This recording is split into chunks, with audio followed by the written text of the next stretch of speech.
Hey guys, Scrublord here, and welcome to another episode of Scrub Souls. In this episode, we are doing an SL1 tutorial of sorts. We are now in the high wall of Lothric and heading towards Vordt of the Boreal Valley. I'll go through this area, kind of show you, what maybe is important, and maybe point out some things that aren't so important.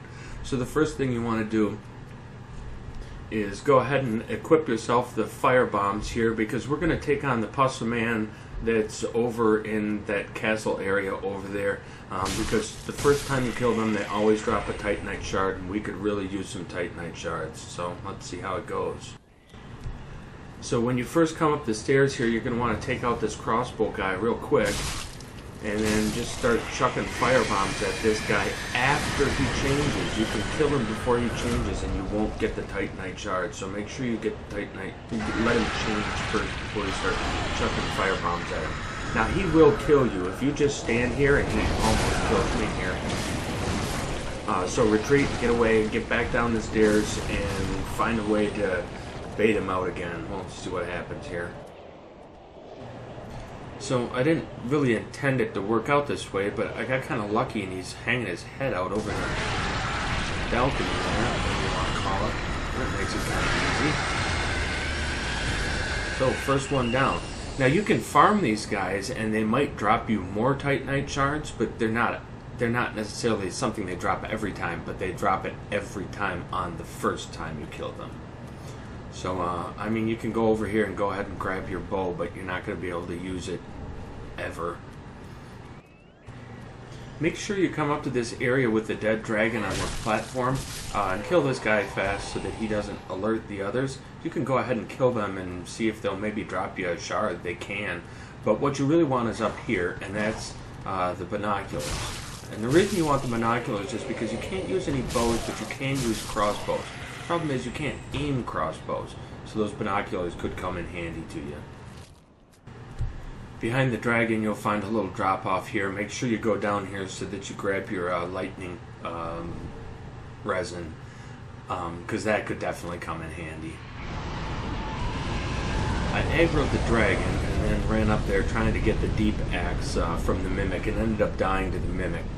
I don't really need it at this point, and we're going to have to come back here anyway, because that dragon has one of the only 2 large shards we can get. We already got the other one from the crows.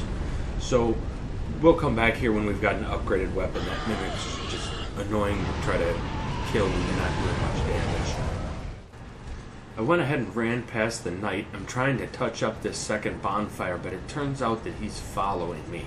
So what you want to do in this case, since he's not aggroed on me, but he's hanging around and not going back, is just go ahead and exit out of your game, and that'll reset him to his original spot.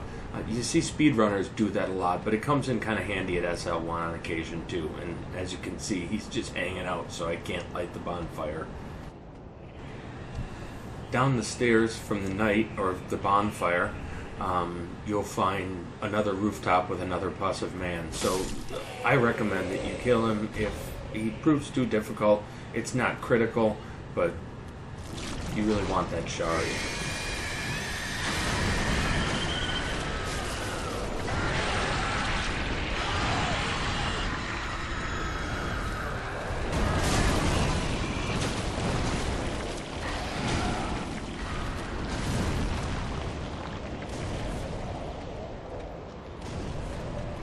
I got pretty lucky on that, I guess.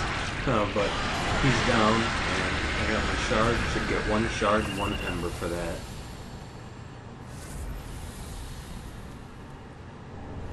And there we go. Down the ladder from the Pus of Men, you'll find a few enemies to take out on both sides. But what you're after here is 2 separate drops. One is going to be a Titanite shard in this room, and then the other is going to be the broadsword a little further in. I wouldn't mess with the knight at this point. Maybe you can backstab him, whatever, but he's likely to shield bash you to death, and I put myself in kind of an awkward situation here. He notices me, and I end up having to run around him, but I'll go ahead and show you where the Not having much luck getting a backstab on him. I just give up it. That's give up point. No? Still being stubborn? Yeah, there's give up point. Okay, so run down here. You'd really like this weapon. This is the weapon I'm going to go ahead and upgrade and stick fire on. Hopefully that knight isn't following me, and he wasn't. So there you have it. There's the broadsword, and that could be your weapon for much of the game. If you go ahead and backtrack a few steps, you're going to find a secret path here with one very important drop, and that's the Astora Straight Sword. That's going to become a go-to weapon. It's probably the best weapon you can use at an SL1. Well, I don't know. It's a very good weapon for an SL1. The problem is you can't use it quite yet. You're going to have to get the Priestess Ring by killing the Dancer and Osiris and Gundyr. At any rate, this room down here has several items that you really want. You get Grey Rat Cell Key. You're going to get a Titanite Shard and an Estus Shard. So it's a difficult room, but go ahead and clear it out however you can. And if you end up dying, just come back having upgraded your weapon, because now you've got a weapon worth upgrading, and you should have several Titanite Shards, plus the Flame Ember that you can have Andre make your weapon a flame weapon. After you open the elevator shortcut, go ahead and go down and save Grey Rat. It looks like I'm a little confused. I thought maybe there were some drops in there. But it's important to get Grey Rat. It opens up, you know, the number of items you can buy and stuff, so it's fairly critical. Back at the Fire Link, you can go ahead and upgrade your weapon, and go ahead and upgrade your Estus Flask as well. And I guess we're ready to fight Vordt. Make sure when you use the shortcut elevator that you're sending it back up each time. I died twice to Vordt. It's been a long time since I fought him, but at SL1 he's going to be difficult. We've only got a +2 sword, and if you jump down like that while that skeleton races off, it makes it a lot faster. If you're kind of going through this at breakneck speed like I am for these first couple levels, just because I want to get my weapon up, I'm not too worried about dying. Vordt can be kind of difficult. I don't have any armor. He frost bites me, which just ends up being kind of a pain in the ass. Can't believe I survived that one. But he's not really all that difficult, and realistically, hey, I'm SL1, but if I were playing the game regularly, I wouldn't be much beyond that. The only difference is, of course, I didn't grind at all in this area. I didn't give myself any extra levels, or maybe give my weapon to +3. You can actually get your weapon to +4 by the time you kill Vordt. Well, realistically, you could get to +10 if you want. So kill the Dancer.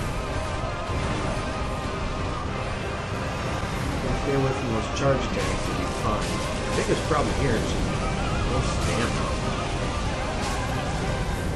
It's not really going to change a lot.